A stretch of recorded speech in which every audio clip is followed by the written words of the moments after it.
नमस्कार friend, BPSC academy YouTube channel में आप लोगों का स्वागत है। आज हम आप लोगों से बात करने वाले हैं रेलवे एनटीपीसी के सेफ स्कोर के बारे में। साथ साथ मैं आप लोगों को एक ओवर भी दे दूंगा कि आप लोगों को कितना नंबर लाने पर आप लोग एकदम कंफर्म हो जाइएगा कि मेरा सिलेक्शन हो जाएगा। जाहिर सी बात है, आपने यूट्यूब पर कई वीडियो देखे होंगे और कई वीडियो देख कर ही आप इस वीडियो को देख रहे होंगे।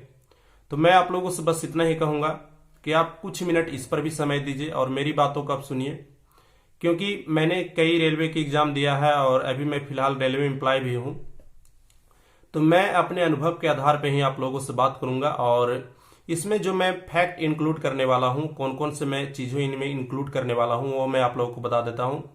तो पिछला आरआरबी एनटीपीसी का कटअप, पिछले बार क्या कंडीशन थे, इस बार क्या कंडीशन है, इन सारे चीजों को मैं इंक्लूड करके एक ओवरव्यू आप लोगों को दूंगा कि आपका इतना नंबर आप लोगों के लिए सेफ होगा।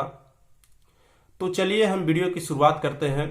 तो जो पिछले बार का आरआरबी एनटीपीसी का जो कटअप था वह लगभग हर एक बोर्ड का, मैं आप लोगों को बता दूं कि सबसे कम अगर कटअप था तो वो मुजफ्फरपुर का था और मुंबई हो गया, कलकत्ता हो गया, इन सारे बोर्ड का कटअप हाई था। तो मुजफ्फरपुर का कटअप अराउंड 57 के अराउंड था और जो मुंबई बोर्ड हो गए उस सारे बोर्ड के कटअप लगभग 75 के अराउंड था। तो अगर हम कटअप को देखें तो नॉर्मलाइजेशन के बाद जो कटअप था वह अराउंड सभी बोर्डों का लगभग मैं सभी बोर्ड का अगर बात करूं तो 70 से लेकर के 80 तक था। 70 से लेकर के 80 के बीच में, लगभग 70 से लेकर के 80 के बीच में अधिकतर बोर्ड का कटअप 70 से 76, 70 से 75 के बीच में था। तो ये लगभग सभी बोर्डों का कटअप था। और मैं अगर आप लोगों को बता दूं कि जो पिछले बार का जो वैकेंसी था एनटीपीसी का, उसमें जो पदों की संख्या थी वह 18,000 थी। तो दो चीज आपने जान लिया, 18,000 पदों में आप लोगों को 70 से 75 कटअप जा रहा है आफ्टर नॉर्मलाइजेशन। और आप लोग जानते होंगे कि पिछले बार का नॉर्मलाइजेशन कैसे हुआ था। सभी छात्रों का लगभग 15 से 20 नंबर बढ़ गए थे। और अगर मैं बात करूं कि उसमें कितने छात्र थे जो फॉर्म को अप्लाई किए थे, तो अराउंड 1 करोड़ के अराउंड आप लोगों को फॉर्म अप्लाई हुए थे। और इस बार के जो एग्जाम होने वाले हैं एनटीपीसी के, उसमें लगभग 1 करोड़ 24 लाख फॉर्म अप्लाई हुए हैं।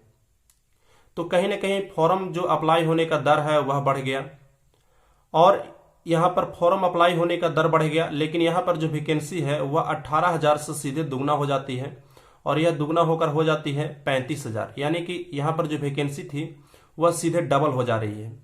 तो यह भी एक बहुत बड़ा फैक्ट है। और अगर मैं आप लोगों से और बात करूं कि इसके कटअप को और कौन कौन सी चीजें प्रभावित कर सकती हैं, तो पिछले बार जो एग्जाम लिया था वह टीसीएस एग्जाम लिया था और इस बार भी टीसीएस एग्जाम ले रहा है। तो जब टीसीएस एग्जाम ले रहा है, और पिछले बार क्या हुआ था कि बहुत से छात्र थे जो इस सिलेबस को समझ ही नहीं पाए थे। और पिछले बार एक और परेशानी आया था कि ऑप्शन जो था वह ए ऑप्शन बी में, बी ऑप्शन सी में, मतलब नीचे डॉट डॉट कर दिया था। तो उसके कारण कई छात्रों के जो जानते हुए प्रश्न, मतलब 2-3 प्रश्न गलत कर दिए थे। तो ये पिछले बार थोड़ा परेशानी हुआ था, नया नया सिलेबस था। तो इसके कारण जितने भी छात्र थे वो अराउंड 50 से 60 के बीच में ही अच्छे अच्छे छात्र थे, वह सिमट के रह गए। मेरे भी कई दोस्त थे, बहुत अच्छे अच्छे दोस्त थे, अभी उन्होंने हाल फिलहाल में रेलवे ज्वाइन भी कर लिया है। तो उनका पिछले बार यही कारण सिलेक्शन नहीं हो पाया था। 1 नंबर से 0.6 नंबर से मेरे एक फ्रेंड रह गए। तो उनका सिलेक्शन इस कारण से नहीं हो पाया, मुंबई बोर्ड में थे वो, कि उन्होंने उस पैटर्न को पढ़ा ही नहीं था। तो ये जो परेशानी थी यह लगभग सारे छात्रों के साथ हुई। तो इस बार ऐसा नहीं है, टीसीएस ही एग्जाम ले रहा है और एग्जाम पैटर्न लगभग 90% उम्मीद है कि आप लोगों का वही रहने वाला है। अगर एग्जाम पैटर्न में बदलाव नहीं होता है तो आप लोगों को क्वेश्चन बिल्कुल वैसे ही आएंगे। तो कटअप यहां पर थोड़ा इंक्रीज करने की संभावना इस टर्म से। लेकिन यहां पर एक और आप लोगों के लिए बेनिफिट है कि अभी आप लोगों का 2 एग्जाम चल रहा है, एक आरआरबी एनटीपीसी, एक आरआरसी ग्रुप डी।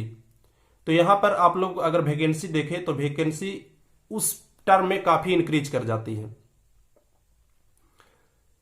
तो अगर मैं यहां पर बात करूं सेफ स्कोर की, कि आखिर आप लोगों के लिए सेफ स्कोर कितना हो सकता है, क्योंकि पिछले बार जो कटअप गया था वह 70 से 75 गया था। तो इस बार का कटअप कितना जा सकता है? आफ्टर नॉर्मलाइजेशन, तो आफ्टर नॉर्मलाइजेशन आप लोगों को कटअप 70 से 75 ही जाने की संभावना है। और यह मैं किस लिए कह रहा हूं, यूआर कैटेगरी के लिए यानी कि अनरिजर्व कैटेगरी के लिए, इसलिए मैं कह रहा हूं क्योंकि पिछले बार जो कटअप था वह वैसे लोगों का कटअप था जो इस पैटर्न को नहीं जान रहे थे, लेकिन अब आप इस पैटर्न को जान गए हैं। अब आप जितने भी छात्र हैं वह उसी मुताबिक अपना तैयारी कर रहे हैं जिस मुताबिक प्रश्न आने वाला है, तो यह थोड़ा सा कटअप को इंक्रीज कर सकता है। और अगर मैं यह जो 70 से 75 में बता रहा हूं कि आप लोगों का कटअप जा सकता है, यह आफ्टर नॉर्मलाइजेशन है, समझ गए।